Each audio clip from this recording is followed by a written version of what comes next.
In the heart of Serian, the Bidayuh Bukar-Sadung community holds onto its rich traditions with pride, particularly when it comes to marriage. For the Bidayuh, a wedding is more than a union of two people. It's deeply revered journey, filled with rituals and customs that must be honored. The Bukar-Sadung uphold these ancient customs not just as rules, but as a reflections of their identity and cultural heritage, passed down from one generation to the next.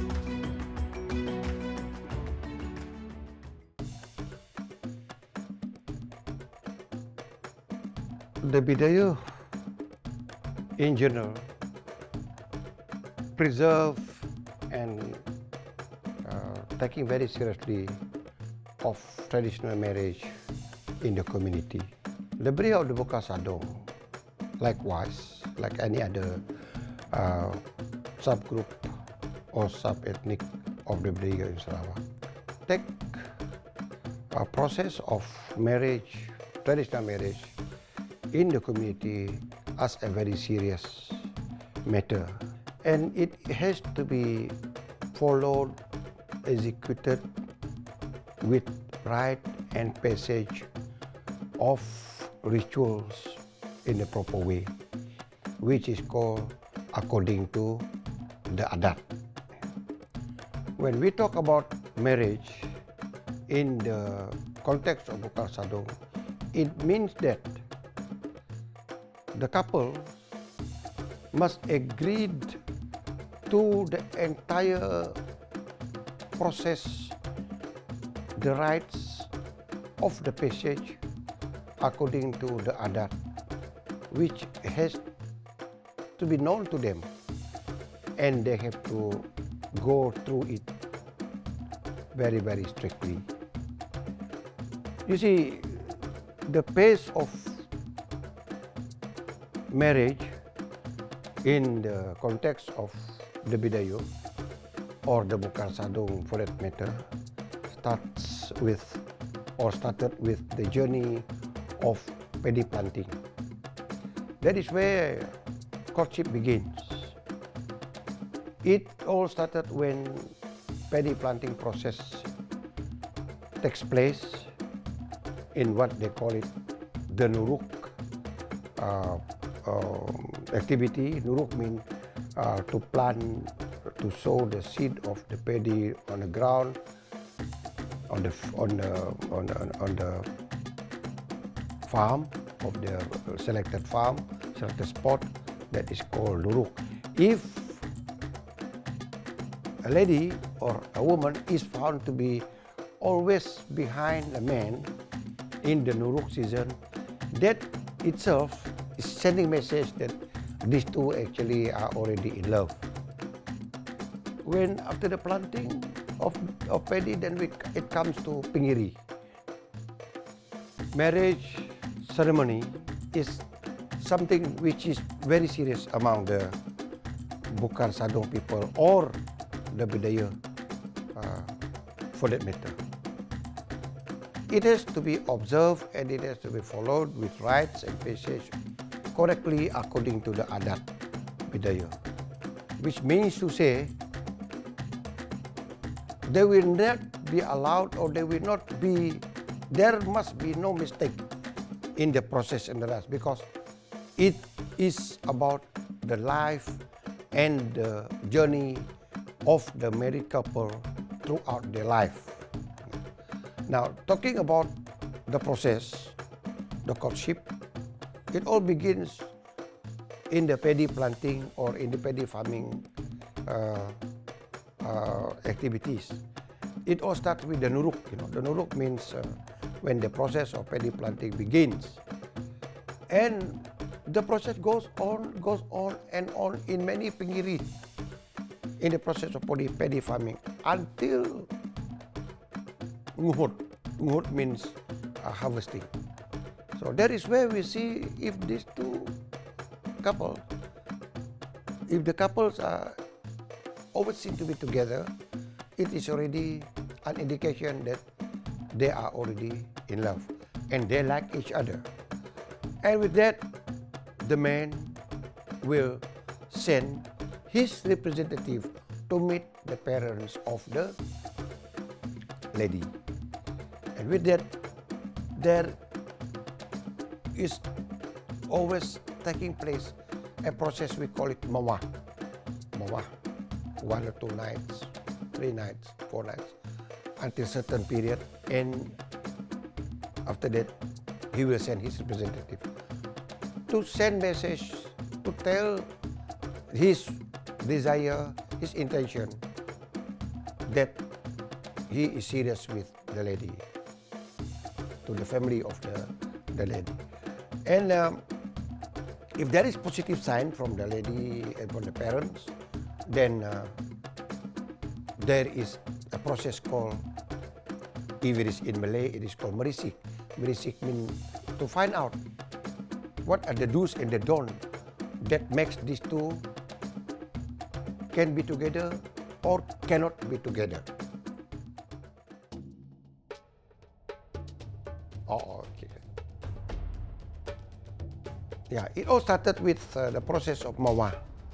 The man will go to the lady's family for a few nights, and after that, if there is positive indications, then he will send his representative. It is called the pengancah for these two. So he will send his representative, and after that, then when there is positive response, the next step will be for them to be called to the next step of the journey, which is called penantu. Penantu means to see whether they are allowed or not to enter life as married couple. We have to understand the journey of penantu, meaning to say we menantu the man and the lady must not having the same tarijaran. Tarijaran means the kinship. They must not be a close relative. So that is called menantu tarijaran. I mean to confirm the kinship. That in the engagement, that is where the arang will meet the family of the lady, asked by the man to visit the family of the lady and to find out and to get a very, what do you call it? Get a confirmation whether or not his intention is accepted by the family of the lady. And then when the arang confirm it, then marriage or no, engagement ceremony takes place. Engagement ceremony cannot be more than a year if it is confirmed or if it is agreed. Within the period of engagement, the man have to help the so-called in-laws family in their farming activities, in the daily life of the kampong procedures and undertakings. And the lady will go to the in-laws family to help in preparing daily activities as well. Notably, in all the days, helping the in-laws to fetch water from the river, to look for firewood and cooking and many other activities, family activities that is expected of them. And with that is the process to observe whether or not these two, or whether or not the man is fit to marry his daughter. What is the character? What is his commitment? And what is actually his quality as my son-in-law? The same goes to the other side. Within the period, the lady is assessed by the other side. Is he fit to be with us, to be in our family, with the character, with the behavior, and with the quality? So within that period of time, these two is being observed by both sides. So the next and the final step is the wedding. In the engagement procedures or adat, is quite not to say simple, but it's not as heavy as what is practiced in the wedding ceremony, where the man will have to provide, we call it marriage gift to the lady in the form of just one piece of tapeh or jamu, we call it, means for the mother, and a few items which reflects the tradition and the adat. And in the wedding, that is where we require tukang mipis. Tukang mipis means the man who will perform the ritual rites with the chicken, just to bless the couple. Yeah. So that is how the process or the ritual goes. Within this process of, or within the ceremony of the marriage, or we call it bitatap, menatap adep. In the older days, it will be all filled up with minigal, belangi, beragung, traditional dancing, traditional musics. And in most cases, there we will see people with talent in their traditional song, in their traditional stories perform during the wedding ceremony. So the Bidayuh, the Bidayuh, all group there as one, and then throughout the night, the guests having their nice time. Nginyok. Nginyok means sit together, man and woman come together of different village. They have a good time meeting each other throughout the night, and they nginyok together, even up to till very until morning. You know, a very, very memorable night to be remembered by the couples. They will be perform with traditional dances, and then they will also join in the ceremony, in the dance, in the Bidayuh. So these are all the traditional way the Bidayuh celebrate their wedding ceremonies.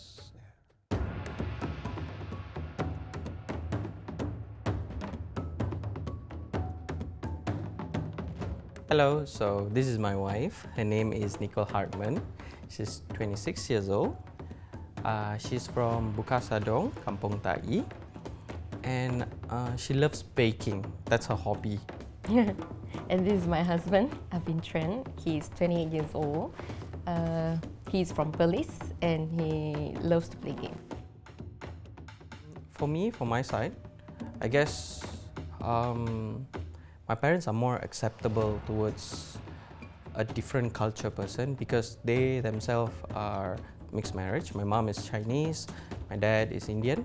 So there was maybe a little hesitation because it was something new, but overall there wasn't a big rejection, and the acceptability rate was pretty fine.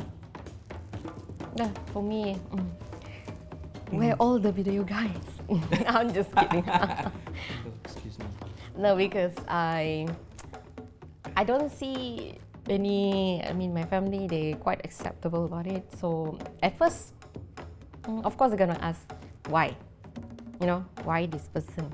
You have to tell us the reason. So when they see both of us really, how to say, serious about it, we show our love. We show how we compliment each other. So they say, okay, I get it. You don't have to tell me. I can see it. The big point is I made her mom fall in love with me first. So the rejections, whatever that comes after, her mom just blocks everything. That's a secret. Secure the mom first. Everything else will be green light later. Yeah. For me, when I was very young, I don't know because there was not much exposure in my life regarding what was going on in Sarawak. But as I age, as I get to know the culture, I kind of fall in love with it. Why? Because especially Bidayuh, when I got to know her, because she shows me what is softness, what is kindness, what is being elegant means. I've never seen any culture or woman that can actually bring out that out of a person. Even my parents at first, when they trying to get to know her,